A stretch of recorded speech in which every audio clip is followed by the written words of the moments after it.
দক্ষিণ কোরিয়ায় নির্ধারিত ট্রাম্প শি বৈঠকের আগে যুক্তরাষ্ট্রকে চীন কয়েকটি সতর্ক বার্তা দিয়েছে।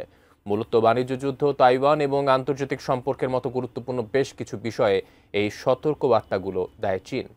বিশ্লেষকরা বলছেন, শক্তিধর এই দুই দেশের মধ্যে যদি সম্ভাব্য এই বৈঠকটি হয়, তবে এটি হতে পারে তাদের মধ্যকার বাণিজ্য যুদ্ধ বন্ধের একটি পথ। কিন্তু বৈঠকটি শুরুর আগেই যুক্তরাষ্ট্রকে ঠিক কি কি সতর্ক বার্তা দিয়েছে চীন? বিস্তারিত লিমা সায়ন্তীর প্রতিবেদনে।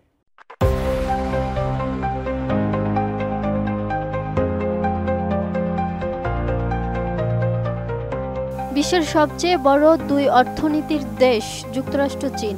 আর এই দেশ দুটি বর্তমানে বাণিজ্য যুদ্ধ উত্তেজনা আরও বাড়ার বিষয়টি এড়ানোর চেষ্টা করছে। আর চলমান এই প্রেক্ষাপটে ট্রাম্প ও শি জিনপিং দক্ষিণ কোরিয়ায় চলতি মাসেই বৈঠকে বসার কথা রয়েছে। আর এই বৈঠকের আগেই চীনের পররাষ্ট্রমন্ত্রী ওয়াং ই বেইজিংয়ে এক ফোরামে বক্তব্য দেওয়ার সময় যুক্তরাষ্ট্রকে ইঙ্গিত করে বেশ কিছু সতর্ক বার্তা দেন।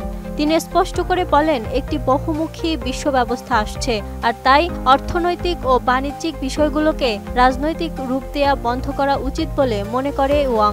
ওই বৈঠকে তিনি কৃত্রিমভাবে বৈশ্বিক বাজার বিভক্ত করা এবং শুল্ক যুদ্ধের আশ্রয় নেওয়ারও সমালোচনা করেন। RICL TMX, যুগের পর যুগ স্থাপনা থাকে মজবুত।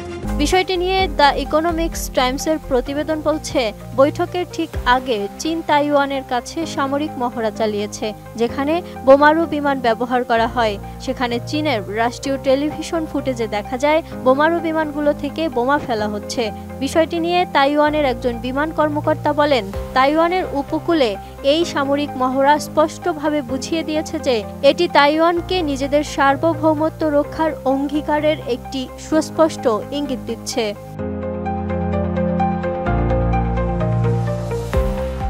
ওয়াং ইয়ের মন্তব্যে চীনের অসন্তোষ প্রকাশ পেয়েছে, কারণ তারা মনে করে যুক্তরাষ্ট্র বাণিজ্য ও অর্থনৈতিক বিষয়গুলোকে রাজনৈতিক উদ্দেশ্যে ব্যবহার করছে। আর তাই তিনি আন্তর্জাতিক চুক্তি থেকে বারবার সরে আসার এবং জোট ও দল গঠনের জন্য যুক্তরাষ্ট্রের সমালোচনা করেন। বৈঠকের আগে চীন বিরল খনিজের রপ্তানি আরও কঠোর করার হুমকি দিয়েছে। এই খনিজগুলো হলো স্মার্টফোন, সৌর প্যানেল এবং অন্যান্য প্রযুক্তি নির্ভর পণ্যের জন্য যা গুরুত্বপূর্ণ। এর প্রতিক্রিয়ায় ট্রাম্প নভেম্বরের মধ্যে চীনা পণ্যের উপর 100% শুল্ক আরোপের হুমকি দেন। এরপর বিষয়টি নিয়ে চীনের রাষ্ট্রীয় সংবাদ মাধ্যম জানিয়েছে, সহযোগিতায় উভয় দেশ লাভবান হয় এবং সংঘাতের কারণে ক্ষতিগ্রস্ত হয়। এর মাধ্যমে তারা বৈঠকের আগে উত্তেজনা কমানোর ইঙ্গিতই যেন বহন করছে। এদিকে বিষয়টি নিয়ে চীনের উপ বাণিজ্য মন্ত্রী লি চেংগ্যাং বলেছেন, দুই দেশের মধ্যে কেবলমাত্র একটি প্রাথমিক সমঝোতা হয়েছে। এদিকে বেসেন্ট মার্কিন সংবাদ মাধ্যম এবিসিকে জানান, নতুন শুল্ক আপাতত স্থগিত করা হয়েছে। এছাড়াও বিরল খনিজ পদার্থ ও মার্কিন সয়াবিন রপ্তানিতে চুক্তি হয়েছে। এখন বিশ্ব অর্থনীতিও ট্রাম্প শি বৈঠকের দিকে নজর রাখছে, কারণ এ বৈঠকেই হয়তো যুক্তরাষ্ট্র চীন বাণিজ্য যুদ্ধ বন্ধের পথ খুলে যেতে পারে বলে মত বিশ্লেষকদের।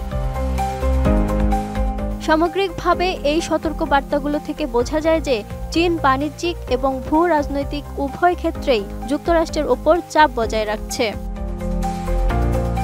Lima Sayanti, ATN news.